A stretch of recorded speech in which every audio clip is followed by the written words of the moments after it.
Hey everybody, it's Doug here, Doug Mystic on Board Game Geek, bringing you episode 2 of Tiny Epic Quest, where we are going to continue our adventures with our blue, green, and red players. A couple interesting things developed last turn. The blue players got the flute, which allows them to travel as if they were on a griffin at any time they travel. At least the one holding it. And then the other one is the bow, which allows heroes to shoot adjacently next to goblins that exist and whittle them down before they are able to be captured and killed. So we're going to start our next turn. The green player is going to be up. We've already changed our round marker to turn 2, and we're about to get started. A couple things of note. I want to make one correction that is relatively important. I'm not going to fix it in the game, but I'm going to tell you what the correction is. So this card here, this Battle of the Twin Krakens, rather, says that you have to be on the far sides of the boards. Well, I did have that, but see this part here says neither may be in your castle. That was the one thing that I didn't do right on that. The character was in fact in his castle. That was the green character, yeah, he was in his castle when that took place. So actually, that was the wrong character. It was the red character that got that one, and the castle. Well, anyway, guys, it was incorrect. That's my point. So I'm not going to fix it. I'm just going to keep playing. We're going to continue on, and we're going to start with the green player, who's going to take their first move action. So this is going to be our day phase, and we're going to get started right now. So the green player actually is going to pick Travel by Ship as our first movement card, and I'll show you what they're going to do with that. Again, traveling by ship allows us to move along the outer edge of the board by the coasts, and that's what we're going to do. And we're going to head up all the way around and up to one of these locations here. And we got two choices we can make. Now, the green player already has the first spell. This here allows them to go to the second spell, but in addition, this one allows us to start the quest for the tome, which is good for him because he's really making progress on the spells. And I'm not sure which way. I think for first. So we're going to go here. We're going to go to the temple first. We're going to get that started. That's going to be his move. Now we're going to move on to the red player to take the coast by ship action. The red player is going to do a similar thing. And what we're going to do is we're going to take this guy with the bow. And I just want to make sure I understand the bow correctly. It says, during the night, the equipped hero may attack a goblin from an adjacent card as long as it is not attacking another hero. Okay, so I think that's not really going to help us right now, but what we're going to do with him, I think we're just going to take one of the regular guys. He's going to sail up here to this temple because that one is going to let the red player get started on their epic sword. They need to go into the fire temple first, so that's going to be their move by ship. And then the blue player, so the blue player is going to travel around the edge to here to attack that goblin right there in that space. So they took their ship there, and I'll tell you why they're doing that. Hopefully I'll be able to demonstrate that this turn. We'll see. So that was the blue player. Okay, now we go. Now that means we've completed the ship action. So we're going to flip that over, and we're going to go to the red player who gets to pick the next movement card. So the red player is going to pick by foot, and that's going to be the movement that they're going to start with. And they're going to drop their next guy into this the water temple so that they can begin to work on this item. Since they already have one item, you might as well keep working on that and get some more. Though the items themselves don't help with winning the game, the quests do, and the items obviously have special abilities, which makes it worthwhile. Okay, so that was the red player. Now the blue player is going to get to move one space. One quick little thing as we get going on this is I forgot to place out the new goblins and flip the other ones over. I've done that. It hasn't impacted anything yet, but because now these goblins are enraged, so if I go by them, I have to spend an energy, and I got to recall that as we do it. Now again, it hasn't affected anything yet because we traveled by coast, but it may affect things as we travel by foot. So it didn't in the red player's turn. Let's see if it does in the blue or green player's turn. Okay, well, I think what the blue player is going to decide to do is simply move this character down to here to attack this goblin, and that's going to be his move action for the by foot movement. And then we're going to go on to the green player. The green player is going to make an effort to avoid an angry goblin as well by moving one space over and starting on the shadow temple. which is the thing that he needs to do to start getting his shield. So we're going to start that quest as well. Okay, and that is basically all 3 movements by foot. So we're going to end that, and we're going to flip that over. Everybody's in place. There were nobody that took any immediate actions. Now we're going to move on to the blue player as the starting player who gets to pick the next movement action. Okay, the blue player is going to move by raft. And he's going to take his movement straight down to here to this spot where he's going to automatically deal 1 damage to a goblin that he's facing a hero that is attacking. That's this one right here. So that goblin now has 1 point of damage against it, and it will be less difficult to attack during the night. Then we're going to go to the green player who's going to travel by raft as well. Actually, blue is not happy with that thought. So what blue's going to do instead with their raft movement, instead of doing this, which means this guy's got his damage, on the raft movement, he's actually going to take this guy who's way over here and move him up 1 instead of fight that goblin. He's already fighting a goblin over there. So that's what he did on his turn. Now that's going to allow, regardless of what we pick, it's going to allow 2 movement choices to the blue player next time because he's got the guy with the flute still open and available to him. So that was the blue player, which means that everybody did their second. Now let me just double check. We did.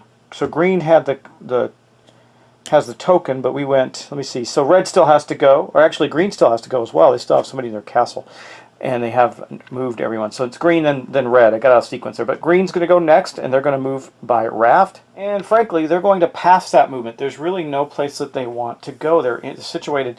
They don't want to move. He doesn't have anything he wants to do moving up here at all. And if he tried to get to that, he could go up to the goblin. Is green attacking a goblin? Well, what he could do, yeah, he can do that, but he's going to have to spend an energy to pass this guy. So he's going to take the raft up to here, where he will attack a goblin way up at the top of the board. But that's going to require that he spend an energy to do that, which means he's got no energy right now. It's pretty bad for him. Now, he did not gain all the energy back last time because of the way his heroes were positioned. So, actually, I think he was on 2. That got bumped. I think it should be a 1 right now. I'll go look back and make sure, but I'm pretty sure that is correct. I know that blue and red are at maximum for them. So let's continue on. So before they move, since green passed this guy, he's going to go back to his passive side. He was aggressive, now he's passive. And as a point of that, I think what we're going to do, I mean, this kind of makes the bow ineffective, but he's going to move downriver and go right there to fight that goblin. Yeah, the bow doesn't help him in this regards, but that's okay. And that's going to be all the player movements with the raft, and then green's going to get to pick the last card. That's the raft. And green is going to pick, I believe, they have everybody situated, so I think he's just going to pick, he'll pick by horse, though he actually is going to pass his movement. That's going to go on to the red player, and I don't know if the red player is going to move either. He's kind of situated where he wants to be. So I think the red player will then pass to neglect to move any further, and then the blue player still has a person in their castle. They're definitely going to move. Let's see where they go. So the blue player can always opt to move by Griffin because he's got the flute. And I think what he's going to do, since we already have 1 blue character fighting a goblin, I think what he will do is actually use, instead of use the roadways, he's going to use the ability of the flute to fly by Griffin. And he is going to go down to this tile where he's going to do this, roll dice and use any of the torches or scrolls to advance him in a... oh wait, he's not in a temple. That's the other guys. That's useless to him. Huh. He doesn't have a lot of options. He's not in the best spot there. I hate to have his character do nothing. However, if he does stay there, he'll gain he'll gain some stuff. Well, I could go to gain 2 hearts for your heroes, but they're at maximum. He's at maximum for his heroes. So maybe he does use the road and just goes where, though? That's the question of the day. Does he need that? I'm looking to see what temples he could use, if he can get to a temple that's useful to him. He's not in any of them right now. Let me think. Okay, so I figured out what the blue player is going to do. That took a little bit of work. All right. So what the blue player is going to do is he actually is going to use the horse. This player is going to move over to here to the spot that says move another of your heroes up to 3 map cards. Okay. Then we're going to take this idling hero, and we're going to move him to here and then down to here, where you can have up to 2 heroes on a temple. He's going to move down to the Shadow Temple because if he succeeds at that, he will gain his sword. Actually, that's the wrong person to do that with, isn't it? God, this is just screwed up all the way around. Wow. You know what he could do? No, that doesn't make a lot of... Well, you know, he's already got somebody looking for the book, so that's not going to help much. The Ice Temple, where's the Ice Temple? Could he get there? It's right next door. So, yeah, what he'll do then is he's going to go here and go to this temple and start working on the jug. I guess it's going to be whoever gets there first. How does that work? Let me think. It doesn't matter. The red player is working on his shield, not the jug. So the blue player goes there to work on trying to get this card, the jug. And then the other player is working on this one to get the book. Okay, that's okay. Now that worked out. All right, and that's going to be the last of the movement. That was blue player. I think everybody else is situated where they want, so that's going to end that. And then we're going to move to the night phase. Lots of choices there. Anyway, we're going to roll dice first for the green player in the night phase and see what the green player is going to get. Oh wow, that was really, look at that, 4 torches and an energy. So he's going to get the energy, which is good for him because he needed it. Now everybody gets to take advantage of the torches. Well, now that's amusing because only the green player here is going to get to do that. Everybody else is in a temple with scrolls. So he's going to get to go 1, 2, that's 2 of the torches, and then 2 more to get to there. He's almost completed that in one shot. That's the green player who is going for his shield. Right there, I believe. Yes, he's going for a shield. So that'll progress his powerful shield artifact. Now let's go on to the red player. The red player sure would like to have some of that luck, right? Let's see. Wow. So okay, the red player is going to get hit 2 torches, so he's going to come first. But we're going to get red and blue are going to get an energy. Fortunately for red, they're already at their maximum, as is blue, so they really can't get any more than that. Okay, well, green is going to take the first hit, and they're going to take it with energy, and then they're going to take the energy, and it's going to put them back up to 1. Red's going to take the next hit. They'll just take it in energy, and that's going to be the end of that. And then with the 2 magic, that's going to go up by that to there. And the people are probably wishing they went for those spells this turn. Okay, let's go back to now the red player rolling again. Okay, let's see what we get. Finally a scroll, but 2 torches are going to be useless. A blue, another magic, and an energy. So that is going to put the red player up to 2 energy. I'm not going to go back to the board for that. I'll just fix it here. The magic is going to go up 1 more. And then we have the scroll, which is going to help a bunch of people a little bit. So 3 heroes are going to get to move. You get 1 here, and then these 2 here are going to finally get to move into that space. The other 2 dice were torches, so they don't do any good. So now let's go back to the blue player, see what he gets. 2 scrolls, that's helpful, but he also got hit and 2 more magic. Wow, the magic's about to get really bad for us, guys. Luckily, we resolved the goblin first, because if we resolve the magic first, the goblins are going to be start doing 2 points of damage each, and the energy is going to be null, so we're not going to get any energy from dice rolls pretty soon.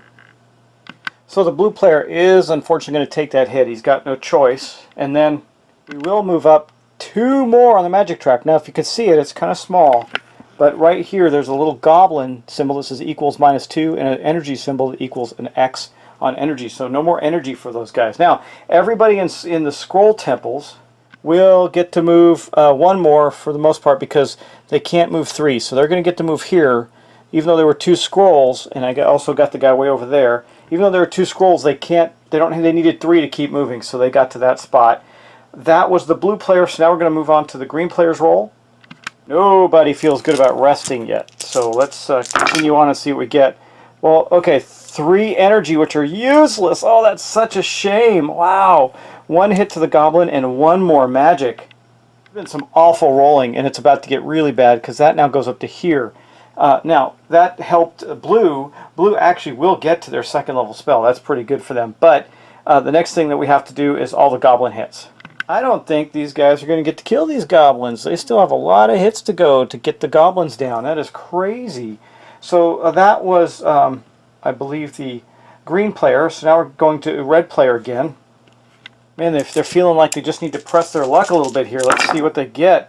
Oh my god! Oh, that is crazy! Look at that. 3 magic, 2 fists on goblins. So, well, maybe they will get to kill the goblins. However, That makes goblins really bad, and now energy actually, I think, does a point of... Oh, any more magic will do a point of damage. Does that mean that... Oh, I think it does. Does that mean that these extra 2, because it only needed 1 more to get there, and we had 3 total, does that mean we're going to have to assign... That was the red player. We're going to assign some damage? Let me check that out. Yes, the red and blue player are going to have to take a point of damage each from that magic attack. That is really bad. So we got to be very careful at this point. Man, the blue player is really wondering about the value of staying on this. But anyway, we are going to get to do this. We're going to get to go 1, 2. The goblins here, 1, 2 are 1 away from death. And that is valuable to them, but still, they're pressing their luck big time to continue this. Blue actually has completed 1 thing in their mission. They only had 1 guy in another temple. They may just leave him there and call it a day. It is actually going to be their role. So I'm thinking about whether or not they rest. I'm going to really think about that hard. Hold on just a second. Yeah, Blue is not going to take any chances. He is going to rest. He says, screw it. He's not fighting any goblins. He completed the spell. He's got a guy in the middle of the temple. He'll leave him there. That's fine. So he's only going to be returning 2 people to his castle, but only one of them is going to gain anything for him. So he will take that in energy and go up to 2 there. So he has at least 1 he can take a defense on. And then he takes this guy off and puts him back in his castle. That's the only one that's going to give him anything this turn. That does, however, do something good for him. It puts him up to this level spell, which he was researching. So he is now at his 2nd level spell. And if you look at the score track, the spells that's going to give him a 2 he's at 2 now, so he's going to only have -1 victory point for that. He's got to get more. He's going to leave this guy where he is at inside the temple, and he's going to take this guy back to his castle 2. That is going to end his round, and then we're going to go on to the green player. Now the green player's already completed his mission, his 1st level mission for his shield. I don't think he wants to keep pressing his luck. I'm not sure. He's still got a guy on a temple as well, so he won't get that one back. And he's got a guy fighting a goblin. He'll have to leave it alone, I guess. Man, that's a rough one, isn't it? So let me think. I think, does he press his luck? He's healthy. I think he's going to try. He's going to try and press his luck. Oh, one thing I do want to say is that the blue player's max energy is now at a 5. It's normally a 3, but he can get it up to 5 now because he's got 2 levels of spells. So that is the case as well. But let's continue on with this. Where is the green player? The green player is going to try 1 more roll. See how bad off they get. Hoping for no magic and just goblin hits, fists. Oh, well, there's 1, so he's going to take a damage. Oh, then there's a goblin, so he's going to take 2 hits this turn. But he does get 2 more hits and a scroll. The scroll's not going to do him any good. But let's go take care of the goblin and the magic. This is going to be very, very bad for the green player. He's going to use his energy to suck up the first of 3 goblin hits. Then he's going to go 1, 2, 3, and then he takes a hit from the magic. Man, he might get knocked out this turn. That was a very bad choice on his part, because now we're going to the red player's turn. Let's see if he's going to pass as well. So the red player, looking at the map, is going to accomplish nothing, but has a risk of getting totally trounced. If he rolls 2 goblins, he's history. So I think it's wise for him, after seeing what just happened to the green player, to pass. So he's going to do that. So the red player is going to pass. We're going to resolve his stuff. Now, the red player up here is not going to move from here. He's not going to move from here either. He's got people on the temples. So the only one that's going to come back to his place is going to be this guy. The green guy is going to go back to the red temple, or the red guy rather, with the bow. Is going to go back to the red temple and give him, I think, a point of energy, bringing him up to maximum. Okay, of 3. So that's all he managed to accomplish. What a rough round for everybody. Wow, that was tough. Okay, and then we circle back around to the green player, who is not going to roll again. He is going to rest.